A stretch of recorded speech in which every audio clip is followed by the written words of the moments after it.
नमस्कार, आप देख रहे हैं ब्रेकिंग बिहार। अभी हमारे साथ है लोक जनशक्ति पार्टी रामविलास के संगठन मंत्री संजय सिंह जी। इनसे जानेंगे जिस प्रकार से बिहार में शिक्षा को लेकर इन दिनों चर्चाओं का बाजार गर्म है। लगातार इनके पार्टी के सुप्रीमो चिराग पासवान कहते आए हैं कि मुख्यमंत्री नीतीश कुमार की जो नीतियां हैं उससे बिहार का विकास नहीं होगा, और वही बात चरितार्थ हो रहा है। साथ ही साथ जिस प्रकार से नालंदा के ही सोनू कुमार ने शिक्षा विभाग को लेकर के और शराबबंदी को लेकर के दोनों चीज़ों की जो पोल खोल दी, उस पर बात करेंगे। आप समझ सकते हैं कि शिक्षा विभाग का कितना बजट है और बिहार में क्या शिक्षा मिल रहा है। संजय सिंह जी, क्या चल रहा है? देखिए, शिक्षा का जहाँ तक बिहार में सवाल है तो आप देख रहे होंगे कि शुरू से ही यहाँ पर बिहार में शिक्षा के ऊपर कोई भी बिहार सरकार का कोई फोकस नहीं रहा है। इसका कारण यही है कि आप देख रहे होंगे कोई आज तक कोई बढ़िया इंस्टीट्यूशन नहीं आया। बिहार के बच्चे आज के डेट में भी कोटा, बेंगलोर, पूना, नेपाल, मतलब जिसको जहाँ बनता है दिल्ली जाते हैं, बट बिहार में वैसे कोई एजुकेशन का हब नहीं आया। कोई ऐसा कोई आईटी सेक्टर नहीं आया जिससे कि बाहर के बच्चे यहाँ पर आए। बिहार के बच्चे बाहर हमेशा गए हैं, बट बाहर के बच्चे आप कभी नहीं देखते होंगे बिहार पढ़ने के लिए आते हैं। लेकिन ऐसा क्यों हो रहा है? आप पहले कहते थे कि जंगल राज है, लेकिन अब तो सुशासन का राज है। देखिए, सुशासन का राज और जंगल राज पे हम नहीं जाना चाहते हैं। हम ये जाना चाहते हैं कि आज के डेट में हम जो देख रहे हैं कि जब भी देखिए तो हमेशा आपके शिक्षक हड़ताल पे रहते हैं। कभी उनको मतलब टाइम से वेतन नहीं मिलता है, कभी उनका जो जो उनसे जो उनका बातें होती हैं उसका उनका अधिकार नहीं मिलता है, जिस कारण से जब वो खुश नहीं रहते हैं तो निश्चित रूप से बच्चों को नहीं पढ़ाएंगे। आप देख रहे होंगे ना कि आज के डेट में बिहार के हर एक जगह आप लोग के न्यूज़ चैनल के माध्यम से पता चलता है कि सभी जगह होता क्या है कि कहीं छोटे से मतलब एक रूम में मतलब 100 बच्चे पढ़ाए जाते हैं। कोरोना काल में भी एक आया था कि भाई एक छोटे से जगह में कोरोना काल जैसे समाप्त हुआ वहाँ पर बहुत सारे बच्चों को एक रूम में बैठ के पढ़ाया जाता था।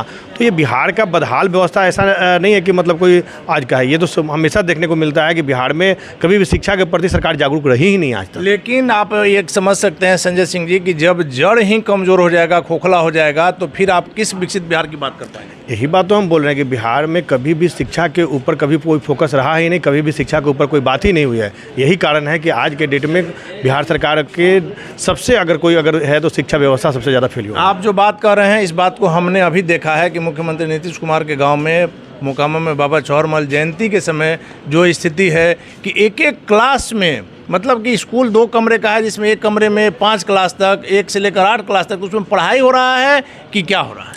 हम तो वही बताए ना कि हम तो शुरुआत में ही बताएं कि जो यहाँ की शिक्षा व्यवस्था है वो पूरी तरीक़ा से ध्वस्त हो चुकी है। और बिहार में आप कहीं भी, आप तो एक जगह की देख रहे हैं ना, आप बिहार में जाएंगे, हमारे वैशाली में जाके देखेंगे, हमारे वैशाली में ऐसा बहुत सी जगह है कि एक छोटे से जगह में कहीं कुछ नहीं है, पेड़ के नीचे बैठ के पढ़ाए जाते हैं। तो आप तो खैर बोल रहे हैं कि वहाँ भवन भी है, हमारे यहाँ तो ऐसा कि भवन भी नहीं रहता है और छोटे से मतलब एक जगह पर कोई पेड़ के नीचे बैठ के पढ़ रहा है। हाँ, बस एक जगह बैठ के पढ़ा दिया। मिड डे मील के नाम पर लूट हो रहा है। मतलब पढ़ाई के और शिक्षा व्यवस्था के नाम पर भी मतलब जितने भी है वो सिर्फ लूट हो रहा है, बात बाकी कहीं बिहार में। संजय सिंह, आखिरी सवाल है कि जिस प्रकार से सोनू ने न सिर्फ शिक्षा व्यवस्था की कलई खोल ली, शिक्षा विभाग की कलई खोल दी, शराबबंदी को लेकर लगातार आप लोग तो हम देखते हैं, हम लगातार चलाते भी हैं कि कहीं अगर किसी की एक मौत हो जाती है जहरीली शराब से या इस शराब से, तो आप लोग सबसे पहले पहुंचते हैं, चिराग पासवान सबसे पहले पहुंचते हैं।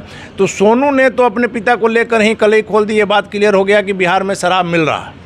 निश्चित रूप से बिहार में शराब की होम डिलीवरी होती है और यह सबको मालूम है, इवन कि मुख्यमंत्री जी को भी मालूम है कि बिहार में शराब की होम डिलीवरी होती है। और यही कारण है कि आज सोनू जैसे बालक जो इतना छोटा होने के बावजूद अगर उनकी आंखों को पर्दा को अगर हटा रहा है तो ये बिहार के लिए बहुत दुर्भाग्य की बात है कि एक छोटा सा बच्चा जो है वो हमारे मुख्यमंत्री जी की आंखों का पर्दा हटा रहा है। मुख्यमंत्री के क्षेत्र का बिल्कुल, निश्चित रूप से। चलिए, धन्यवाद सर आपका। तो ये थे हमारे साथ लोक जनशक्ति पार्टी रामविलास के संगठन मंत्री संजय सिंह जी, जिनका साफ तौर पर का नाम है कि किसी भी सरकार ने शिक्षा पर ध्यान नहीं दिया, जिसके कारण शिक्षा व्यवस्था जो है बिहार में खोखली हो गई। आप देख रहे हैं ब्रेकिंग बिहार, खबरों का सिलसिला जारी। आप बने रहे ब्रेकिंग बिहार से।